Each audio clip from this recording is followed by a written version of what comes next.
மீண்டும் ஒரு முறை ஹர்ஷ்னிஸ் வியூ தமிழுக்கு உங்கள் எல்லாரையும் ரொம்ப அன்போடு வரவேற்கிறேன்.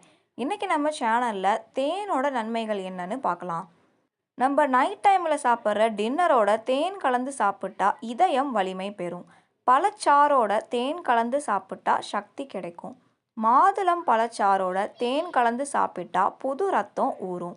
எலும்பிச்சை பழச்சாரோட தேன் கலந்து சாப்பிட்டா இருமல் குறையும். ஆரஞ்சு பழச்சுளையில் தேன் கலந்து சாப்பிட்டா தூக்கம் வரும். தேங்காய் பாலுடன் தேன் கலந்து சாப்பிட்டா குடல் புண் வாய்ப்புண் குணமாகும். இஞ்சியுடன் தேன் கலந்து சாப்பிட்டா பித்தம் தீரும். சுண்ணாம்பில் தேன் கலந்து கட்டிகள் உள்ள இடத்துல தடவை வீக்கம் குறையும். கட்டிகளும் ஆறிவிடும். உங்களுக்கு இந்த வீடியோ பிடிச்சிருந்தா மறக்காமல் நம்ம சேனலை லைக் பண்ணுங்கள், ஷேர் பண்ணுங்கள், சப்ஸ்கிரைப் பண்ணுங்கள். இதே போல் வேறு ஒரு வீடியோவில் சந்திக்கலாம். நன்றி.